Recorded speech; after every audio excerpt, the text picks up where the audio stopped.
All right, here we go. OverDrive off and running. TSN 1050 on the TSN app, your home smart speaker, and up on TSN 4. Bryan Hayes, the O-Dog, Jeff O'Neill, Jamie Noodles McLennan.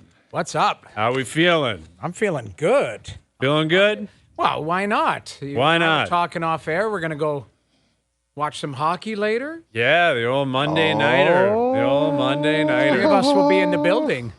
That's the rarity. The last time that happened was probably maybe the Game 5 ALDS when Jose Bautista bat flipped. That's been a long time. I'm sure we've been in buildings, the three of us, since then. But generally, it's you're doing panels or you're doing Sports Center or you're calling games. What are the FanDuel odds on some penne pesto waiting for you? Do you think they come through or not? It's only been there once because we're going to be in the alumni box tonight, and I've been lucky enough to be in there, I don't know, a handful of times over the years, maybe a half dozen, and it's only been there one time. It was there the first time, I believe, I went in. The penne pesto was there, and since then it's been eluding me. Well, wasn't there? Let's hope those rascals don't get into the appies before us, too. Some of those alumni guys, they dig into those little shrimp things or whatever they were. Well, I think it's game on for everybody in that box. It can be a very, very hostile environment. There are one-timers left and right, my understanding. Yes. If there's a single, you turn your head and you look back, that thing can disappear. Yeah, it's gone. And you don't know who it is, and I don't know who it is. It could be anybody. But good people down there, and we're looking forward to it. It's going to be fun. Well, it'll be a good game. I mean, I don't know if it'd be a good game. It's going to be high scoring. That's all I can think of. It feels like it's like a 5-4 game. I think there's going to be minimum 10 goals tonight. Not 10 nothing. Noodles, as crazy as it is, I was 7-3, thinking about it today. Wow. It wouldn't shock me if... Like, I was thinking, okay, 2 games in a row, this guy's got a hat trick. It wouldn't shock me if he got 3. I wouldn't be shocked if we're talking Hayes in the second period. This guy got another hat trick. Well, FanDuel has the prop out, as they generally would for something like this, and it's only 21-1 odds he scores a hat trick tonight, which to me is not very good odds. And that's basically FanDuel saying there's only so far we can go because this guy absolutely could score 3 again tonight. So, we can't make it 50-1 or people will hammer it. And if he does it, they're going to lose their shirt. Yes. Because everything's going in for him. He's scoring in a variety of ways. It's basically thrown it at the net and it's going. Now, he's earning the goals. There's some great shots, but there's also a couple where he's just. The wraparound was a really smart play. The first one, he's coming down Broadway, terrible defensive breakdown by Minnie. Yeah. The second one, I have no idea how that went in. That's just your red hot. It went under his left pad. It literally went under his left pad. I was like, did Tavares touch that or did it hit a skate? Nope, straight in. That's when you know you're feeling it. You're on a heater. Everything's breaking your way. Yeah. And if that continues tonight, then... Listen, we've got our best bets brought to you by FanDuel coming up. We got an SGP for the game tonight. We're on Matthews to score tonight. If 10 go in the net tonight, he's getting at least 1. I'm saying he's scoring one of them. The only thing that, listen, they're favored to win heavily, are they not? Yes, biggest favorite in the NHL tonight by a substantial margin. So Mondays are a little bit weird down there. You and I were talking off air. There's Monday nights are. Generally after a huge Saturday night, Monday nights come out a little bit flat. Mm-hmm. But I think a lot of people are there to watch 2 things, Matthews and Bedard. Yes. And then there's a bunch of other players there, which are really good players. But it's I'm tuning in. Obviously, I'll be there, but Nylander's looked really good. There's been some other really good performances. 2 people all eyes are on. Am I wrong on that? Let's go around the table. If you had to name a third player on the ice tonight that people that are walking into that building tonight have their eyes on, who do you think the third guy would be? I think it's Nylander because he's played that well. But I don't know. From Chicago, Taylor Hall's playing. Hart winner. All right. Nylander all day for me. Mm-hmm. And it's usually... In the past couple of years, it's been Matthews 1, Marner 2, Tavares 3, and then Nylander slides into that 4 spot. I think he's been so good since he showed up at training camp. I don't even think he's number 2. I think he's 1B. Oh, that's a little rich. No, I'm telling you. Back-to-back hat tricks. He doesn't have back. Yeah, he is. I think he's been that good. I don't think it's third behind Marner. It's definitely not fourth. I think he's 1B with how good he's played. I'm like he doesn't have 6 goals, but he has been unbelievable. It's the best I've seen him play. I don't know what. Yeah, I don't know what it means, and I'm not trying to predict what the guy's worth or what his contract looks like. It's the best I've seen him play. He looks like he's all grown up. He looks like he's got some anger to him. We always talk about it. They're a bit older. Maybe he's just a little bit grumpy. Smacked his stick and broke his stick in half on the bench.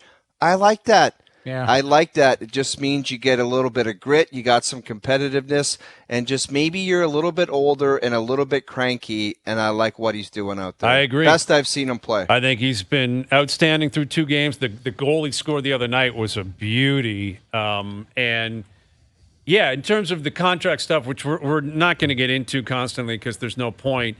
But No. 2 games, one way or the other, was not going to change anything. Like him being this good in 2 games, it's not like the Nylander camp's calling and saying, actually, now we want the Matthews contract. Right. And if he was awful for 2 games, it's not like the Leafs would call up and say, we're going to offer you $2 million a year now because you stunk the joint out. It's 2 games. But I think what you can likely take out of it, and I think this was predictable based on his demeanor, based on what he's shown through his 7 years already in Toronto, he's not affected by any of that stuff. Right. Like he's just going to keep playing. He's not worried about it. He's going to perform. He's going to put up statistics. So Nylander, he's been great. He has played really, really well through 2 games. He's still. I'm not trying to rant. He's still 3 for me. I think he's ahead of Tavares clearly, but not behind Marner. I just think Marner obviously has another level, but his really solid play and really good play has just been overshadowed by Matthews 3. Been overshadowed by a beautiful goal. But Noodles, you have to admit, through 2 games, right?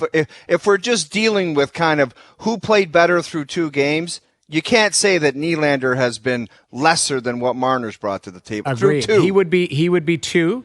But what I'm saying is, I'm not doing. We can't do this. It's #1 game. #it's 2 games. We're just dealing with 2 games. We're just dealing with 2 games. Yes, he has been. I still look at Marner as like that pass to Matthews. Like that. Those are special excellent. plays. Yes. Those excellent. Are special and plays. It was by no means a shot at Marner. I'm not doing that, and I'm not trying to overpump it in a Toronto market, saying this is outrageously the best hockey I've ever seen. All I'm saying is, as good as Matthews has been, William Nylander is just right behind him as far as what he's done on the ice through 2 games. It's just a very simple, fully complete, all-encompassing statement. Yeah. Yeah, I agree with you. I think, the statistics and the hat tricks lean towards Matthews, and I thought he was great on Saturday. I thought Willie was their best player opening night, though. Like, I think in terms of, and his statistics are not far off. Like, you can make the argument based on, like, per shift production and how they're playing that Nylander's been the best Leaf through 2 games. But you get a back-to-back hat trick in the fashion that it's happened. I'm not going to argue against Matthews being 1A.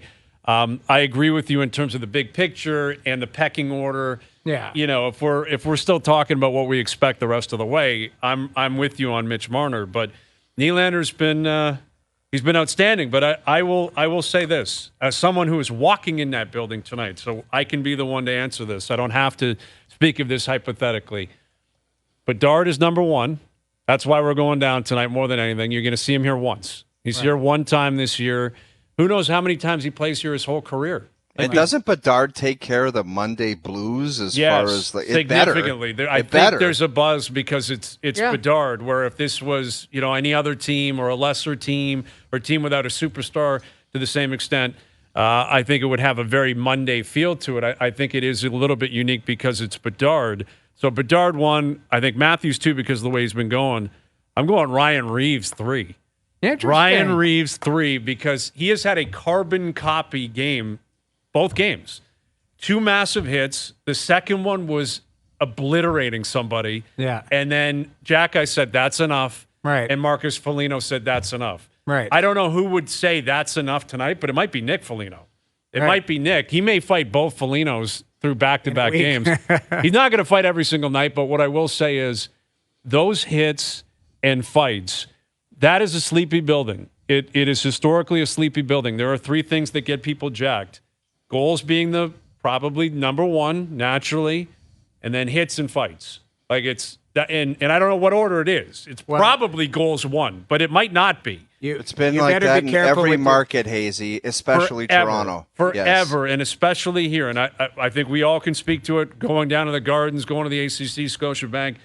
Hits, fights, goals. Well, that's the only time you can guarantee it. Yeah. People are going to pay attention and be going crazy. There can be other times, big kill, a power play that's buzzing, whatever. One of those special nights on a Saturday night, Leafs, Habs, or whatever, where the building is just awesome and the energy's there all the time.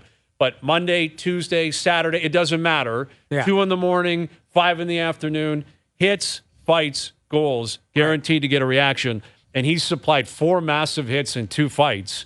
Yeah. And it's been thoroughly entertaining. See, but be careful thoroughly there. Entertaining. Be careful because the participation badge group he gets outshot in his own zone. Did you see the Corsi and you see the numbers on him? There's a huge argument online about what Ryan Reaves brings to the table, and intimidation doesn't factor in the chart people. So I was like... The chart people. I'm telling you, and I understand analytics, and I believe in them, but there are people that think that he brings nothing to the table.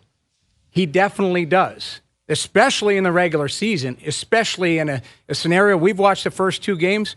You're saying you want to watch this guy play. Well, exactly. And what I will say, through 2 games, I think they've been 2 of the most entertaining games I can recall this team playing in a long time, because there's been a lot of goals. Right. There's been hits. There's been fights. There's been animosity. There's been spark. There's been comebacks. Like, that's the nature of hockey early in the season. There's a lot of teams licking their wounds through 2 or 3 games. The Leafs are not, because they're 2-0. Is it perfect? No. Defensively, do they have to shore things up? Sure. Goaltending, do they need to shore some things up? Sure. The analytics of a fourth line, whatever. Yes, there are going to be certain things that need to be improved upon. But I would just find that so exhausting to view the sport through that lens every day. We're like, I can't do it because it's like, man, it's fun, it's entertaining. I believe, and they're winning hockey games. I'm on the side of emotion, team emotion. I've played. It's I unique. understand it's different. Intimidation. I've been on those benches. I've been in those rooms. That's that. But there's people that think that they know what's best for the Toronto Maple Leafs from the outside. So there's, like I say, I'm watching, and I think it's funny because they don't understand what Ryan Reaves brings to the table. No. For a guy like Auston Matthews and for a guy like Mitch Marner. They pick and choose what they want to like and what they want to hate. And there's 2 examples. They can't stand Ryan Reaves. They're like, this guy doesn't do anything. He never has the puck. The shots 5-on-5 when he's on the ice are against the league. And then it's the other way around, where they absolutely love this kid in Ottawa named Brandstrom, where people are saying he's not playing much. He's just sitting there. And then they come up with these numbers saying he's their best defenseman. He's better than Jake Sanderson. It's insanity. Yeah. It's insanity what these guys, they jump on board with something and they jump in bed with something. It's crazy what they come up with. That's why I was just saying, like, I've been watching the arguments, and I don't even think they make sense, because you're 2-0 if you're a Leafs fan. It's been thoroughly entertaining. It's not just, hey, mail it in, like, hey, outskill them here. Like, there's been emotion, there's been fights, there's been goals. And yes, is it a game of perfect? No.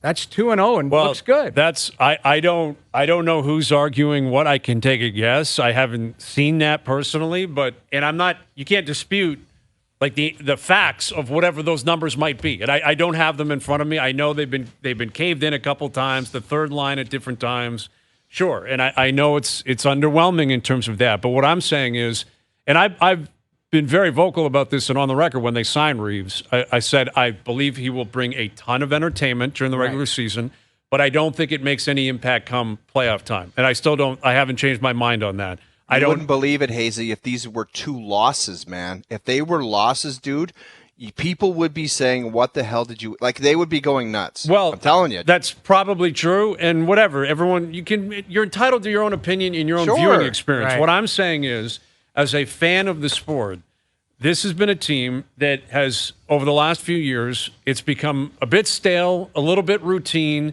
and to their credit, because they've been so good in the regular season, right? It's been almost a formality. They're just going to get 105 points, 107 points. and we'll see if Matthews can do something crazy, if Marner can chase 100 points or whatever. Yeah. The first 2 games, and this is not going to happen the next 80. Obviously, it's not going to happen every single night. It can't. But I'm just saying, purely as a hockey fan, watching 2 games, I think it's been a blast. Price of admission. I think it's been a blast. And a lot of that is obviously Matthews scoring 3, Willie doing what he's been doing, Reaves doing what he's been doing. Bertuzzi got in on it on Saturday night. Klingberg's been good. So I'm not changing my opinion, big picture, on what this means for them in April. Right. But why do we always have to do that? Like, well, I find that exhausting. It is exhausting. That's why I was watching arguments online today. I'm like, why are people even wasting their... Well, now the goal song apparently has to change because people were complaining about the message new or goal song? Yes, apparently. Why is there... I will swear on my life, I've watched the games. I can't hear the goal song. You can't from home anyway. Right. So what's is it been a new, like, obviously it's been a new one, but it was a new one on Saturday, but the original one, it was a Kid Cudi song. I don't know. I mean, it's not my wheelhouse. I don't know the song well. What was it the upset complaint about some people? Like the language yes, or something? I guess there was either language or because, we're in 2023, so someone's sitting there being like, I didn't like that, so I will send an email to Brendan Shanahan, and Shanahan will have to respond to me. It's like, you're not even in the rink. Yeah. It's, you know what this is? I'd love to get to the bottom of who called in the song. It's probably the same guy who watches a PGA Tour event and calls goes, that line. Infraction, calling in, sitting on his couch. I almost swore. Sitting on his couch in Wisconsin. You should swear because it's ridiculous. He placed his ball in the green and it oscillated back a quarter of a millimeter. 1-800-PGA Tour rules. So I saw that, but I didn't understand what the message was behind it. I don't know. I got too much going on in my life for me. That guy that calls in on tour, like, how does he live with himself? Like, does he show up at the course with his group on Sunday and say, that guy that blew that tournament on Sunday? That was me that did that. Like, does his buddies like that? That's why it's called an anonymous line. It is anonymous. It has to be anonymous because if you put your name on it, people would be like, I can't do that. They'll find out who you are. You know what? I would love to talk to a guy on this show. I would, if anyone knows a guy that cost someone a tour event by calling in and sewering him, I'd love to hear what he was thinking. Yes, me too. Rules infraction guy who called in a rules infraction on TV. And cost a guy 2 shot and he lost the lead at a tour event. I want to talk to him. I think someone cost Tiger shots at Augusta. Remember when he took the drop? He hit into the water on 15. He never got penalized, dude. He never got penalized. Or he was and everyone was like, he dropped that ball before, like, ahead of where he hit it from. Yes. And it was like old Freddie Ridley down there said, you know what? I didn't see that one go. I didn't see that one, and it was insane. Yeah. Augusta's got a different story. Well, you know what? If you don't like the song, go back to Hall & Oates. And you could have heard it 7 times the other night. So there you go. Noodles, everyone just shut up and go to the game. No, but I don't know. You guys know my philosophy with that. And I'll admit my ignorance. I don't know what it's but I don't either. The Leafs came up with it. They wrote, and now it's like, all right, we already have an issue. 1 game in. Walk it back. Like, so, man, listen, it never stops. If it's on just them, anything they do is not good enough. It's like they try to celebrate certain things. Oh, it's not good enough. You didn't do this and you didn't do that. You change your goal song, and then they get a goal song, and then this one's not good enough. It's just like, what are we doing? At least it's here? only it's one insane. game in. At least it's only 1 game in, so now we can move on. Or 2 games now, I guess. Yeah. And we'll see. And you're expecting to hear it a lot tonight, Noodles. I think it'll be a high-scoring game, just based on watching Chicago. They're not a playoff team. They're not a great team, but they are. Bedard makes it interesting. He really does, and they have a few players around him. But I expect it to be a 6-2, 6-3, 7. Like, depends on how good the goalie plays. Really. That's well, really Joseph Wall's going tonight for the Leafs, and I think it's Mrazek for Chicago, the revenge game. And Mrazek looked good in game 1. But very good. Yeah, he can play. It's just it'll be interesting to see how this all unfolds. If the Leafs come out a little bit loose, that's one thing. You start to have that success early on. Do you hammer down or do you go, okay, let's see how this unfolds? And that sometimes happens on those Monday night kind of sleepers, but. We'll see. It'll be a big crowd. It'll be an atmosphere there, based on the eyes on Bedard. I'm excited to get in that building, see how it unfolds. Eyes on Bedard. Yeah. Taylor Hall commented on it today, and he's like, he's just doing too much stuff. And I was like, Taylor, talk to your PR guy then. And just tell him, you know what? He's playing hockey. He's doing one interview a week. And that's it. Because he came out today and said it's too much. And I kind of agree. It's like every game he doesn't have to do every intermission between periods. Yeah, we have it. Why don't we play it? This is Taylor Hall speaking on behalf of Connor Bedard earlier today. Auston was saying it's like a circus tour for Connor to start the year. Yeah. What's your sense of how he's handling the hype? I think he's handling it really well. I mean, he does way too many in-game interviews and stuff. I think that they need to find a way to just let him play. But he's, I think he understands his role as a major ambassador for the game of hockey, and he's handling it so well. He doesn't seem to be fazed by it, but I think that, it can be a little much for him at times. He doesn't say that, but it feels like it is. Yeah, and I credit Taylor Hall for sticking up, on his behalf. Because I'm saying, veteran guy, Hazy, talk to the PR guy and say, maybe slow down a couple things, because it's not that hard to do. Yeah, and they can do that. They can do that. They can. We talked about this, though. The league wanted this tour to start the season. These are in big markets, right? Opening night, Sid versus Bedard. So you knew there was going to be a lot of fanfare around. Right up to Montreal. You're in you go Boston, then Montreal. Original 6 team. Like, he is going to have to do this early on. I guarantee you it is going to taper off, and the PR guy should manage that a little bit, but this is what they want. This is what the league wants. This is what he signed up for. It's probably going to be overkill early on, especially in the Canadian provinces. You've got Montreal, now you've got Toronto. I don't think it's going to be, in Florida, in Tampa, in Carolina, as noisy. This was always going to be the start. It's a lot of home openers that they're playing. It's the biggest hockey markets in the world that they're playing. Right. Later this week, they go to Colorado. That game's on ESPN. It's going to happen again. Right. And then his home opener, it's going to happen again. And then it'll cool down. Yeah. It was always going to be crazy opening night, and then through Boston, Montreal, Toronto, Colorado on ESPN, home opener, the home stand probably, and then it'll be over, and you'll start to breathe. And he's going to be the face of that franchise. Wherever they go, people are going to want to hear from him. You can't completely shelter him, but you can put up a blockade or two. Well, you can, as the team, say he's not doing that. That's why Hall is there. That's why Corey Perry's there. Yeah. Nick Foligno. Well, eventually that will happen. In-game stuff is, I think that should be off limits. You could talk to somebody who scored or got an assist and stuff. The before the game, the morning skates, that's what you signed up for. You're the next one. So that's going to be always there. And the PR people, for the most part, especially in this league, a lot of them do a really good job. They keep track. I know some PR people, you guys know I'm close with them.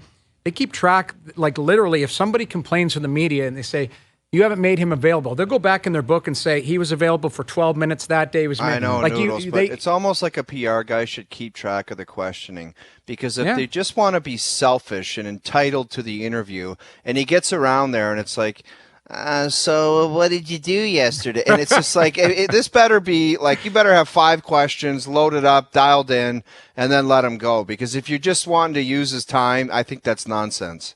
Yeah.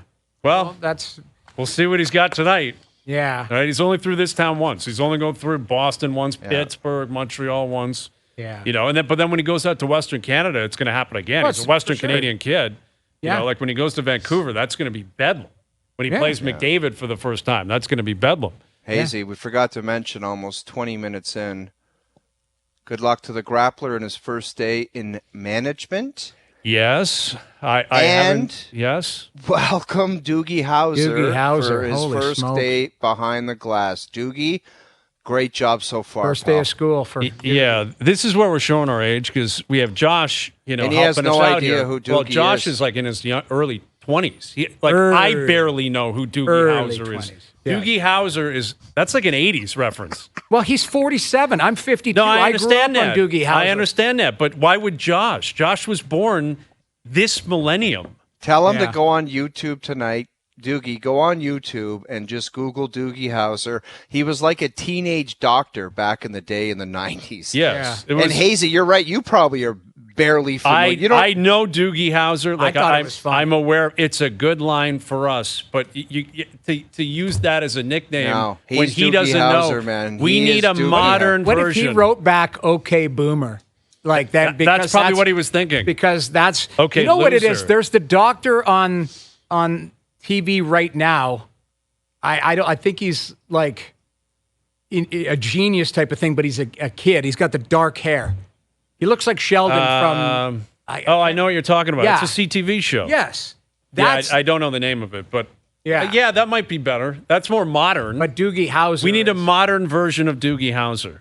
We can. I mean, that's what he is. He's Doogie Throw Howser. a poll up, Doogie, and ask people online how many people know the reference Doogie Howser. Yeah, who Doogie Howser is. And if we get enough by the end of the show, he's Doogie Howser, and that's it. I don't care if he knows who it is or not. No, it's for our benefit more than anything. But we need nicknames on this show, right? The Grappler. Well, the Grappler, Mr. Grappler now. It's Mr. Grappler. Sorry, and guys, we better be good because God knows if the Grappler comes off the top rope, we could all get canned. Yeah, we could all get canned from the Grappler. We are, I believe, doing a sound check with the Mr. Grappler tomorrow morning.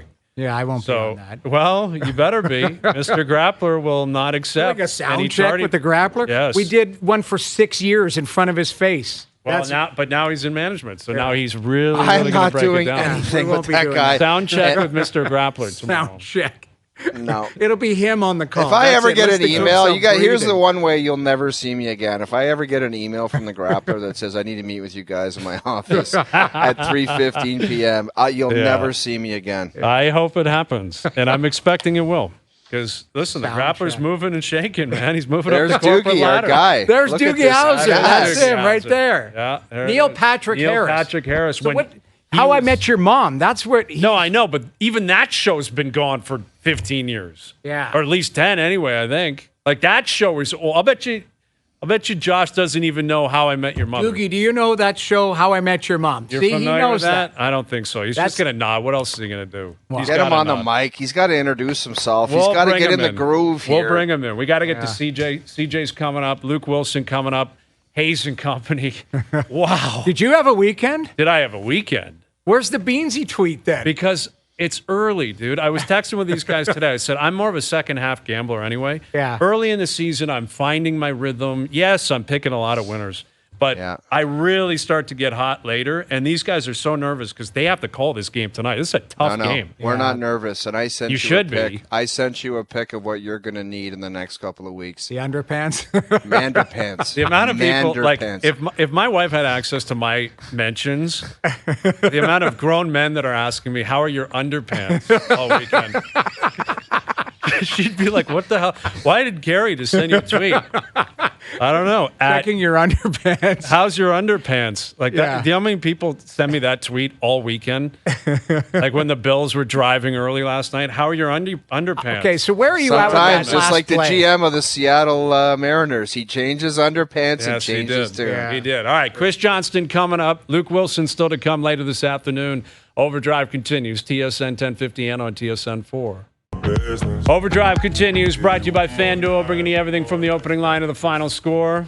Got Leafs Blackhawks tonight. Cowboys in LA playing the Chargers. Cowboys are favored tonight. The Chargers are at home. They're coming off a bye. What's the line, though? Last time I checked, it was 1.5. That's a pick 'em. That is essentially, it's pretty close. So we'll get to that pick later this afternoon. Let's bring in our main man, CJ, Chris Johnston. He was running all over the streets of Toronto this weekend. He's got himself a new gig, too. He's at the Athletic now. Yeah, he's cooking. Yes, he certainly is. Wow. Here's our TSN hockey insider, Chris Johnston. Congrats, CJ. Thanks, guys. It's been a busy couple days, but it was good being out yesterday at the race here in Toronto. I was getting lots of people asking about OverDrive and some of the trouble that you guys have given me over my run streak. So the runners are in my corner. I know that much. Well, that's good to hear. I had to tell the one guy that was tweeting out the pick, I said, it's easy to cut and paste your face on that pick, and he probably wasn't even there. So do you run the day after a marathon? Yeah, I went this morning. Oh, that's so gross.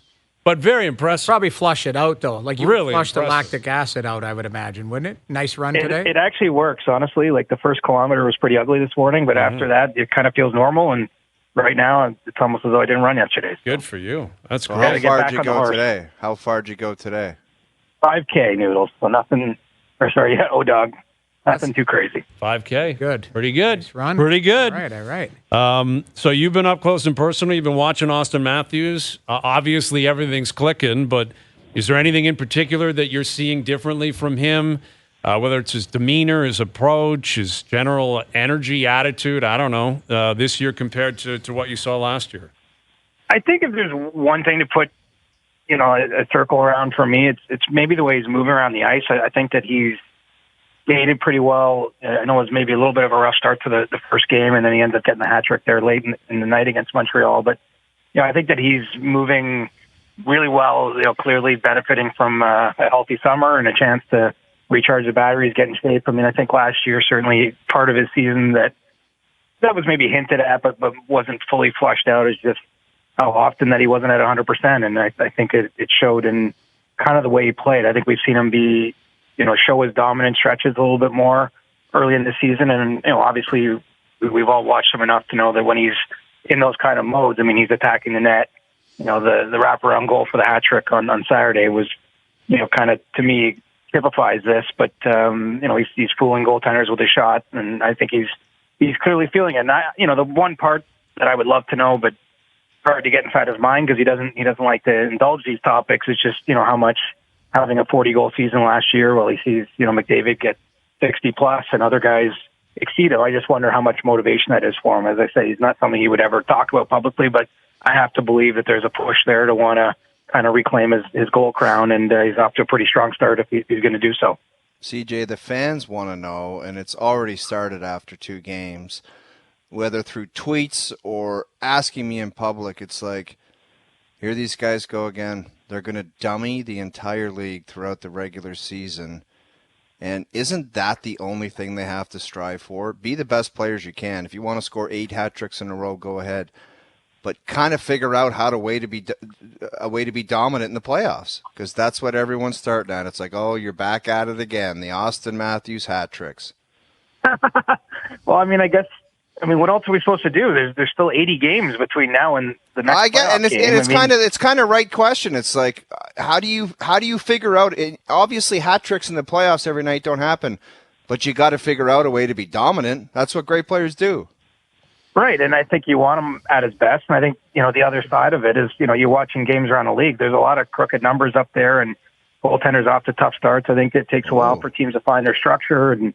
I don't know what we can really take ultimately from any of these games longer term, but right now, this is all we got to measure it by. So I think it's a great news story for the Leafs that Matthews is off to the start, that Nylander's looked as good as he has. I think that clearly internally they're focused on tightening things up defensively and, not playing in games that are kind of like these wild shootouts, because as we can expect, when it gets to mid-April, you're going to see more 2-1 and 3-1 type of nights than 6-5, but I don't really know what else the players can do other than play the games that they're playing. And, I think he should be hyped up too, though. Look at the fastest Leaf by far ever in history to get to 300 goals, the fastest American-born player to do that. I mean, no matter how you look at things, Auston Matthews has been a pretty special NHLer to this point, and I know it hasn't resulted yet in a Stanley Cup or anything like that. But, we've seen a lot of great players over the years take some time to climb to the very top of the mountain. CJ, we were talking before you came on, if there was a depth chart of who you wanted to lay eyes on tonight, maybe your top 3, where would you start? Well, number 98 in red, I would say, or white. I'm not sure what color sweater they're wearing tonight, but it's hard not to want to see what Connor Bedard will do with this stage. And obviously early in his career, I think that there's eyes on him wherever he goes. So, I think with it being his first game here and the way he started his career, he's managed to get a point in each of his first 3 games in the NHL regular season. I think he would be at the top. I'm curious what happens with Matthews. He can be the first player ever in the history of the entire NHL to have 3 consecutive hat tricks to start his career. Certainly not predicting that, but who knows the way he's going. And obviously, Chicago's going to be a team, I think, when all is said and done, is somewhere in the bottom half to the bottom of the standings. So, there's an opportunity, if he is feeling it, to have more success. And then, number 88 is pretty pretty interesting for Toronto with William Nylander's contract situation. I think the way he started his year, if it wasn't for all the goals Matthews had scored, we'd probably be focused a little bit more on his start. But I think Nylander's looked really good, and there's probably reason to wonder. And it's not that he's answered the question in 2 games, but we'll continue to watch it. How he's going to respond in a year where his future's a little bit up in the air, and he's playing for the right to sign a big deal. So that's probably my order: Bedard, Matthews, and Nylander. With Chris Johnston, our TSN Hockey Insider, there's been a lot of buzz that the new players have supplied. Ryan Reaves, I think, first and foremost, based on what he's gotten up to the first couple of games. I think Klingberg's been very solid. I thought Bertuzzi really showed up on Saturday night. And really the outlier is Max Domi, and he's already being moved down the lineup. He'll start on the third line tonight. What do you make of his play through 2 games, and what kind of message do you think Sheldon Keefe is sending? Well, I mean, it's a bit of a drop-off in terms of, what Max Domi wants to do offensively, being on that third line. No knock on the players he's playing with, but it's different than taking passes from Nylander and Tavares where he started it. And I think, look, the Leafs are still right through training camp. We're trying to get the mix right. I mean, Nylander was a center until the last couple games of preseason. That kind of opened the door for Minten when they moved him back to the wing, and I think that they're still trying to settle on what the best look is. For Domi individually, it's been a little bit indifferent so far to start. I mean, I can't say that I felt like he's horrible, but he certainly hasn't really made a difference at this point, or he hasn't made a big impact in a way that I can see. And this will be part of what he was probably used to when he played in Montreal. But this is going to be a little bit more of a focus of attention with him being on his own 1-year deal, with him being a new player to the team, and then obviously with his dad's tie here. He's pretty wired in here in Toronto. I think there'll be a lot of focus on him when it's good and bad this season, and it's been kind of a quiet start. And so I think that being in that role might not be the best place to hit the score sheet from a teammate standpoint, but I'm sure there's a bit of a message built into there from the coaching staff. CJ, what do you think the game plan is with Minten? I thought he was a little bit better than Game 1 and in Game 2 than he was in Game 1, but what do you think they're looking for? Is it like some offensive production, which I'm sure would benefit everybody, and he kind of needs that for his confidence, but how do you think they're going to go about monitoring the situation? I think that they'll be monitoring sort of his confidence, the biggest thing. I mean, when you have a player, in this case, I mean, he's young, but he also wasn't necessarily expected to make the team. I think that the decision or the discussion that's always going to be going on in the front office, the longer he stays here, is are we doing him, doing right by him by having him play right now? Is he growing within the game? Is he, expanding, what he's doing on the ice, or is this going to batter his confidence if it's not going so well? And I think that they'll still give it a little bit of time here to make those kind of evaluations. But I think ultimately it'll be his decision making with the puck that will decide, how long he remains in the NHL. If he surpasses, say, 9 games and gets a longer look with the Leafs, or maybe if he ends up going back to the Western Hockey League. And the points would be nice, but I think, really the scouting report on this guy is he's such a good two-way player. He's someone I think that they do trust defensively in theory, but now they're seeing him in the real action for the first handful of games, and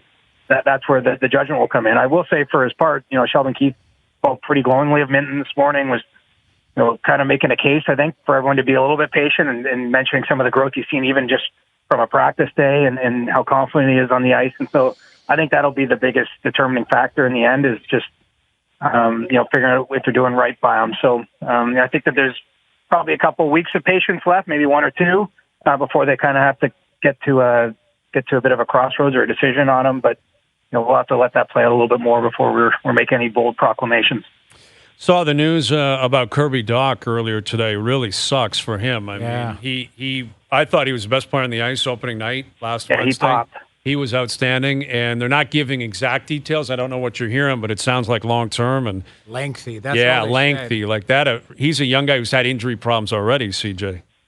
Yeah, I mean, he missed a huge chunk of his time, before he was traded from Chicago to Montreal, and you just see the opportunity he had with the Canadians this year, a team that's trying to grow in the right direction. He was going to be leaned on for heavy minutes, and when you're talking about him missing months, I mean, it's just almost another wasted year, and to have it happen so soon into the season is devastating. So I don't know the exact nature of the injury. It sounds like the Canadians today we're still working on figuring out what that would mean, but there's no expectation we're going to see this guy anytime soon. And Wow, that sucks. I didn't hear anything about that. Did that come out of... Took a hit in the game against Chicago they played on Saturday night.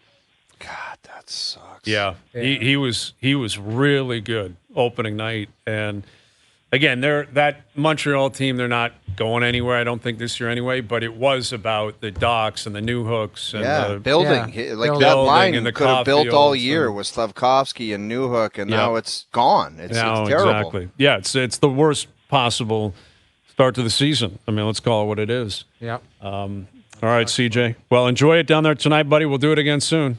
All right, we'll talk next week, boys. Chris Johnston, our TSN hockey insider. Yeah, Kirby Dach. He's, again, out long-term, and you've got Ottawa with 2 big wins over the weekend. You got Edmonton losing again on Saturday night to Vancouver. Boys reunited. Big boys reunited. I felt like, you said, remember was it Friday, you were like, I feel like they were going to go off. In the back of my mind, I thought Edmonton would, yeah.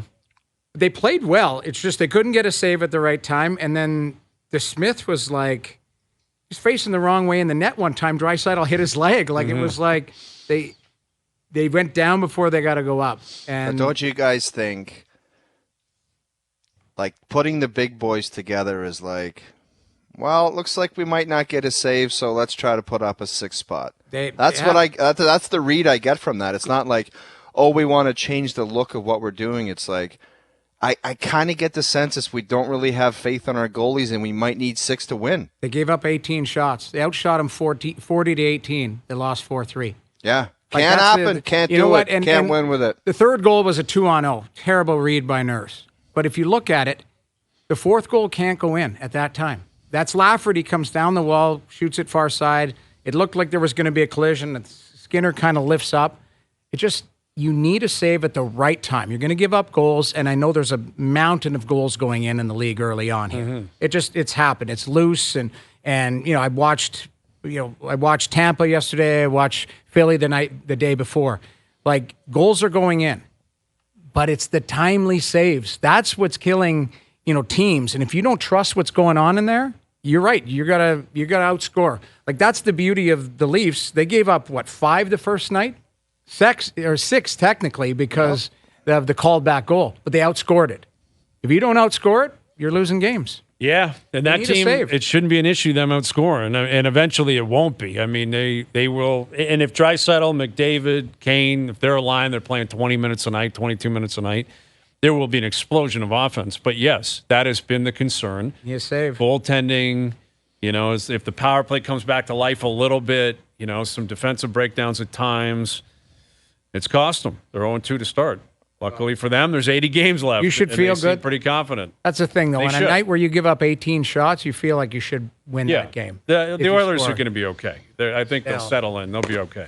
But good on Vancouver, though. Yeah, too. Exactly. That's a big start. That's the thing. Like, good on Vancouver for going in there and playing hard. That's a huge start to the season. Like, you get the good mojo going, man. Things can change quickly. All of a sudden, you feel like you're in a race. That Pettersson's a player, man. Yes, he is. Darren Pang coming up in about 20 minutes. Panger calling games for the Chicago Blackhawks, so he'll be in town. We'll catch up with Darren. We got Luke Willson still to come as well. Something to chew on, brought to you by Boston Pizza. OverDrive continues. TSN 1050 and on TSN 4. Monday Nighter tonight. You can, of course, watch it on TSN. Cowboys at the Chargers. There was some wild stuff coming out of that weekend. The Bills barely survived. And I was thinking about... That was good on you. I'll give you props for that. And I will kind of give you props. I'm just saying. I've been crap talking you. You're kind of like Rocky in Rocky 5 against the Russian. Like, you're not going away. I'll give you that, okay? Yeah, I'm not going anywhere. I'm not. And I wanted the Giants to pull it off in that last I wanted the Giants to win personally because we are in a survivor pool and we had Miami. And Miami was cruising through. Right. The Niners lost. The Eagles lost. If the Bills lost last night, dude, there'd be like 15 people left in survivors around the world. Right. Yes. There's been so many crazy losses by good teams. Now, was that a hold on that last play? Yes, 100%. 100%. Waller it was a pass interference. Brian Dable, through the headset. He freaks. Like, his players they're going to turn on him at some point. Yeah. Because I understand why he's frustrated. I get it. And that may have been frustration directed towards the ref. But at the end of the first half, that was directed at his quarterback, even though it was a crazy decision by Taylor. You cannot call an audible and call a run play when you have no timeouts left. You cannot do that. But last year, it was good guy Brian Dable. Everyone loves him. Wow, the Giants. And now everything's, the players stink, and he's all pissed off. I mean, you guys can speak to it. Like the coach, players will turn on you if they feel like you're... some consistency, man. Just because there's some wins involved, you don't have to turn into a hero. And just because there's losses involved, you don't have to turn into a complete jerk. Exactly. Like you're in it together, right? Yes, the players made mistakes, but you're the coach. You got to own some of it too. It just seems like it's never his fault. Right, never. It's always somebody else's fault. Yeah, that's not a good look long term. Yeah, I didn't like it. I didn't like it at all. Yeah, so more on that coming up. The Monday Nighter tonight. Updated sporting events at the Summer Olympic Games. We'll tell you a little bit about that as well. And Adam Hadwin with a crazy birdie on 18 to make a ton of cash yesterday down in Vegas. More on that as well. Overdrive continues. TSN 1050 and on the TSN app.